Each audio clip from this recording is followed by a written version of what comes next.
This is Robin Johnson from bestfromthenest.com, and I just kind of wanted to touch base today on goal setting and setting goals. It's a really big part of, I think, our success that we've had here is that we constantly have goals that we're working towards, where we keep them very present in our lives. Right above my desk is our vision board, what me and my husband want for our life and for our family. It has things, everything from faith to our relationship to our kids, travel, all those kind of things on it. And then we also do yearly goals. We do further goals for further out. And what we do is we take those goals and we say, this is where we want to be a year from now. So what would we need to do, 6 months from now in order to have that goal a year from now? And then what would we need to do if we're going to have that, if we're going to be at that point 6 months from now, what would we need to have done by 3 months from now in order to get that yearly goal all the way out, right? And then what if what we have to do this next month and what will we have to do this week? So it gives us an action plan. So what that does for us is that takes it out of, wouldn't it be nice if I had a real business? Like one day, someday, I'd like to have this really great thing, into an actionable plan. Like, okay, so this week we're going to do this because I need to have this ready so we can have that next piece ready so that I can have what I need, whether it be being able to leave my job and do this full time, or it's having our house paid off. Whatever those goals are, we break them up into sections and work backwards to find what things we need to be working on today. Now, goals for us, we really focus on having SMART goals: specific, measurable, attainable, realistic, time oriented goals. Now, I can't take credit for this. This is something that's all over the internet. I'm not actually sure who started it, but whoever it was a smart person. So, your goals need to be specific. You want to know exactly, be able to tell exactly whether or not you actually hit that goal. And the only way to do that is to have a specific thing. So, I will have met this goal if if my sales are at this with this profitability. And it should be measurable. You should be able to say, I hit that goal or I didn't hit that goal, or we got most of the way. So you should be able to measure your results. You shouldn't, it can't be something intangible, like I want to feel secure. Well, how would you measure feeling secure? Is it having, 20, $30,000 in your savings account? Is it having all your debt paid off? What is it? What's measurable outcome can help you get to that goal of feeling secure? But you have to make them measurable. And you want to make sure that they're attainable and realistic too, right? This isn't a pie in the sky like, I want to make $1 million. Well, yeah, okay, if I want to make $1 million, then what am I going to need to do in order to have that? And do I have the resources to do that? Is it realistic in the time period that I'm doing? Now, that doesn't mean limit yourself. You can have, we'll have a regular goal, and then we'll have like a stretch goal. So we have like we're going to be upset if we don't hit this is where we're going, this is where we're driving for, this is where our actions are leading us. And then we're really going to push to try to hit this goal too. So it's okay to push yourself, just try to stretch yourself beyond what you think is possible. But you want to make sure that it's not like, well, it's never going to happen anyway, so why work so hard?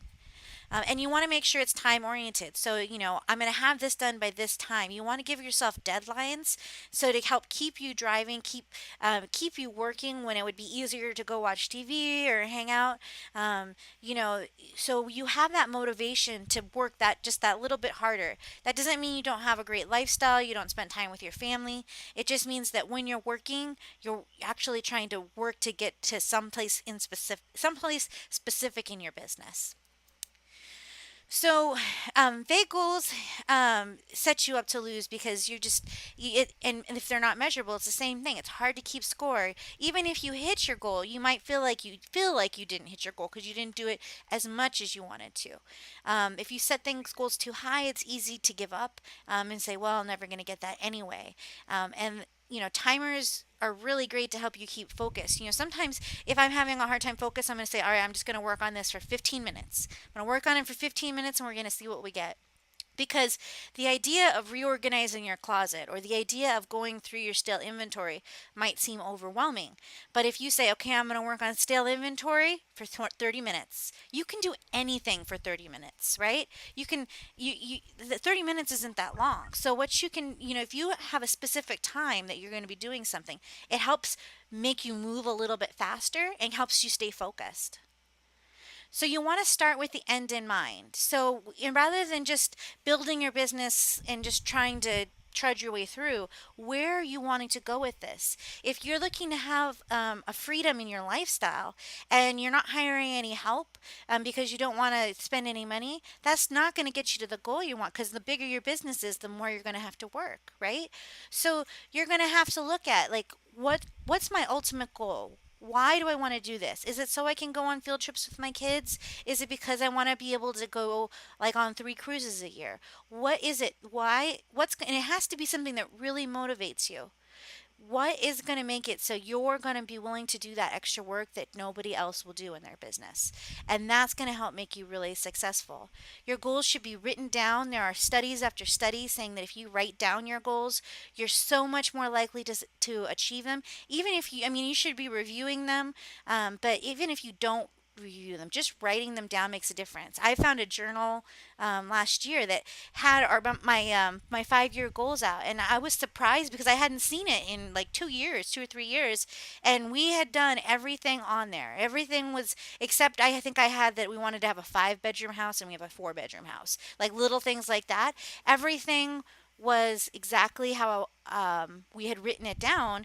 And at the time, those were big stretch goals. We didn't think that those things were going to be possible for our life that quickly. So start with your long term goal. Start with 1 to 2 years from now. Have a clear vision of what it is that you want and how you know you'll achieve it. So, it's today, 2 years from now. It's 2017 or it's 2018, whenever you're listening to this, right? And you're sitting in your office or you're sitting in front of your computer and you're thinking about your business. What does your business look like today? And then make those your goals, right? And then, so what if you could have it go which way you wanted? How would you have it go? And then work backwards to give yourself those baby steps to get there. Now, sometimes people won't set goals just because they're afraid they're going to fail. Um, and I took it was like a personal health improvement class, whatever, several years ago. And the leader of the class said you should always have something in your life that's worth failing at. So whether that's having, love, or, you know, even just in your business, have something in your life that's worth failing at. So if this is worth failing, the opportunity that you have to, create and grow your business is worth failing at, because you have to put yourself out there in order to have it. Now you want to treat life as a game. Like, you're setting a goal, you're trying to hit it, but if you don't, that's okay. It's not mean doesn't mean you're a bad person. It doesn't mean you're a failure. It doesn't mean you're never going to get what you want in life. You got to look at what stopped you. If you're afraid, that's good. That means you're alive. Having accountability partners can really help, and sharing goals with everybody that will listen. So it's kind of like, going on a diet. If you tell everybody then when they see you pick up that chocolate brownie, they're going to be like, I thought you were on a diet. So share your goals with people, and that's going to help bring things to you. If you share, hey, I'm really having trouble finding somebody. Does anybody know of like a student or a stay-at-home mom, somebody that's willing to help me pack? If you're telling that to everybody in your life, you're going to get some great recruits, or you might get some great connections of somebody who can help you in your business. So don't be a secret agent. So I hope that helps with getting your goals set. We wish the best for you and your business at bestfromthenest.com.